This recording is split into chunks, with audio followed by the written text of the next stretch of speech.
Welcome, John Roberts. Thank you very much. Representing on many levels the community opportunities that are here on the coast, but specifically we wanted to talk about Central Coast Community Council, something that up until yesterday I had no idea what it does, but has got an increasing role to play. I'd love to hear the charter from you in under 4.5 minutes, if we could. In under 4.5 minutes. Yes. Okay. Look, what I'd like to do is to start with basically what is the Central Coast Community Council, and it is a peak organisation of not-for-profit, non-government organisations and groups on the Central Coast. Mm-hmm. And it is the representative of state and federal agencies here on the Central Coast in terms of agencies that represent not-for-profit, non-government organisations at a state and federal level. So it acts as a hub or a clearinghouse for information that comes from government and from such bodies. It filters that information and then passes it back out to the community groups on the Central Coast to keep them attached, to enable them to secure opportunity, to have a voice at those kind of levels. It's all about trying to engage not-for-profit and non-government organisations in the wider challenges of community development and community capacity building.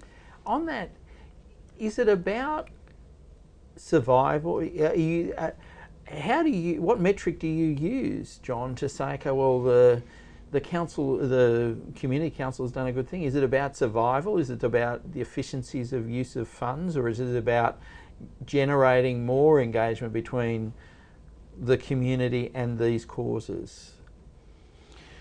Look, it is about sustainability of these groups, but it's also about questioning whether a particular initiative or a particular organisation has reached its time. It's a bit like having a community event. Sometimes they might go for 5 years and it's wonderful, and the 6th year no one turns up. It's about time to change. And that's really about one of the roles of the Community Council is to assist these groups to reevaluate themselves, to change as the environment changes, to address things like the economic sustainability of the whole area in terms of sustaining their particular service, their particular human service. It's all about the human services that we're addressing. And most of these human services are driven by volunteers as well. Yes, and that's a particular concern or issue of mine, the future of volunteering here on the Central Coast and more on a wider view across Australia. But yes, they are driven by volunteers, and really that's about the resources available. There's just not enough financial resources available to pay for the wages and salaries of facilitators, coordinators, managers, brain power to keep the stuff going. Well, so we have to rely on volunteers. If we talk about the need for money, and as business people, we have grown up with the concept of the triple bottom line. It is, not only is it about profit, it is about the environment, it is about the community we choose to have our businesses in, and supporting that community. And you've been watching the businesses change and commercial businesses change on the coast. How do you get those commercial businesses to engage with this whole idea of the triple bottom line? Start off with, do people stand up and salute when you say, okay, well, we're here to talk about the triple bottom line, or they kind of say, no, thanks very much, we've already given? It's more the latter. We've already given, or we already give in one way or another. My belief is that the corporate world owes something back to the community and to the environment. And that's why we talk about this concept of the triple bottom line. And the three areas can grow, be enhanced by working together with each other. And it's not just about giving a dollar, it's about giving in-kind benefits. It's about giving skills. It's about, let me give you an example.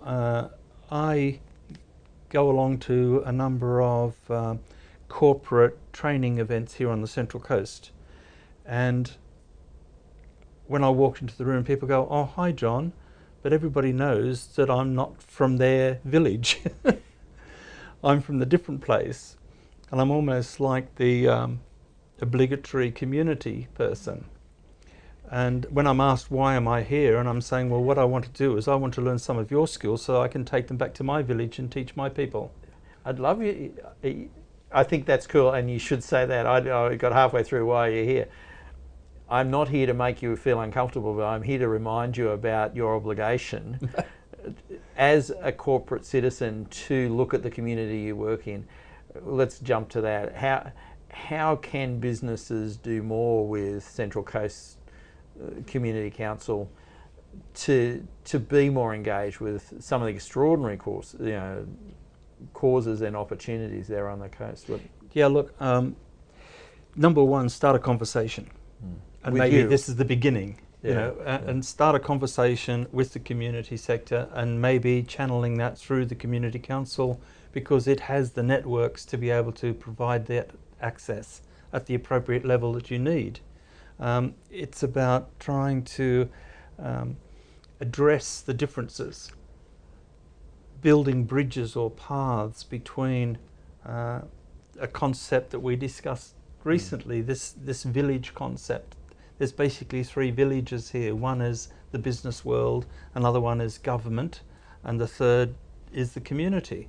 And I would like to be able to build highways and bridges between those villages so that we can all work together to the betterment of the Central Coast as a whole. What people have got to remember is that the Central Coast has now got over 300,000 people living on it, which is as big as Canberra in population, but we have nowhere near the infrastructure that Canberra has. We need to all be working together to build that up.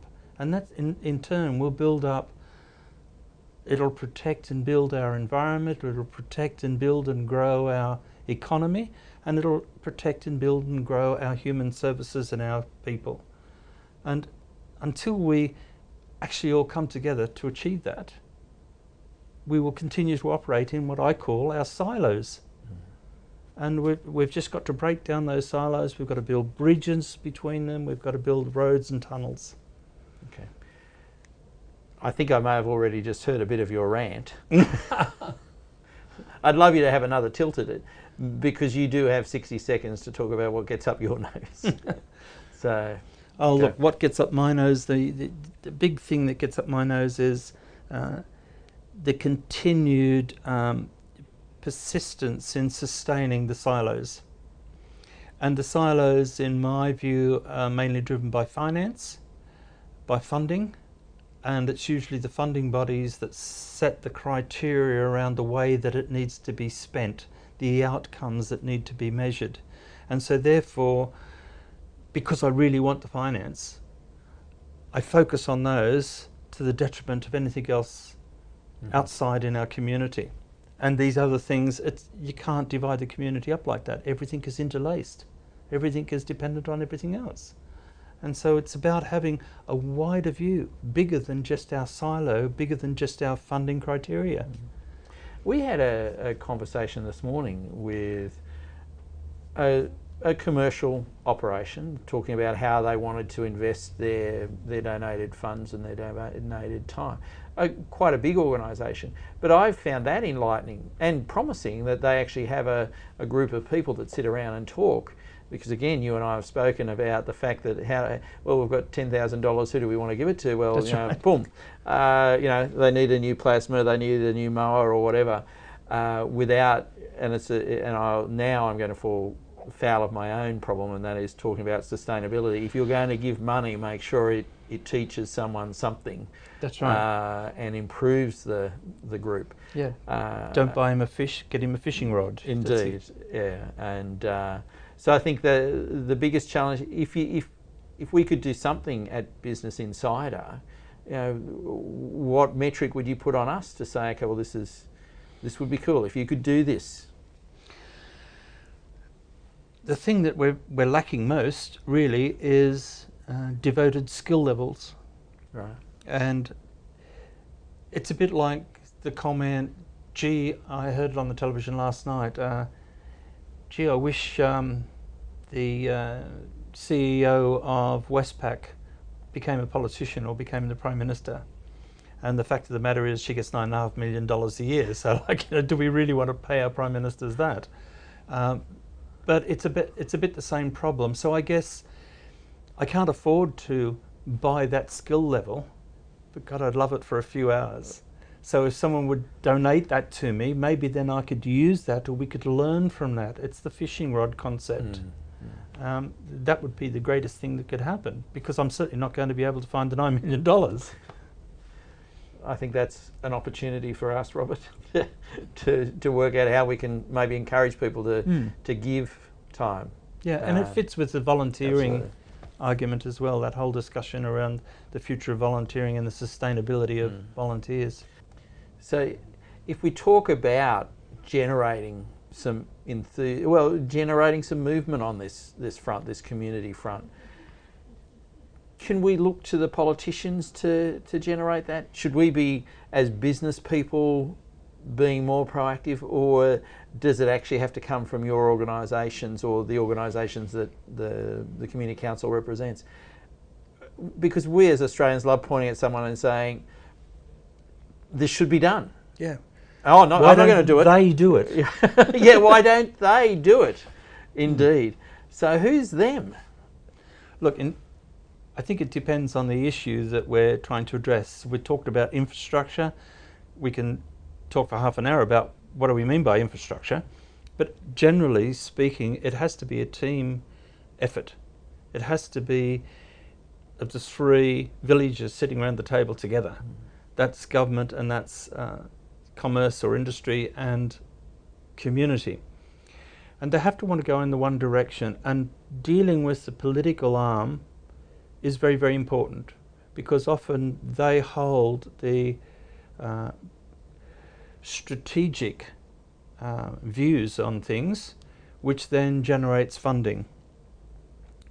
And it generates support if you follow those strategic views. An example, currently one of the strategic views of the federal government is social inclusion. To build a better, stronger Australia, we need to have all of our individuals included in what goes on at community. Now, every one of those words, we could talk about the definition of it, but generally speaking, if everybody in the community is engaged, then we will have a better, stronger and more resilient Australia. How are we going to do that? So then let's create a whole lot of strategies. Within that, let's look at manufacturing, let's look at arts and culture, let's look at the way our health services work, and let's build that. And then it starts to filter down. So if you can plug into those big views, those big missions, then from that will come support, will come marketing support in terms of the messaging.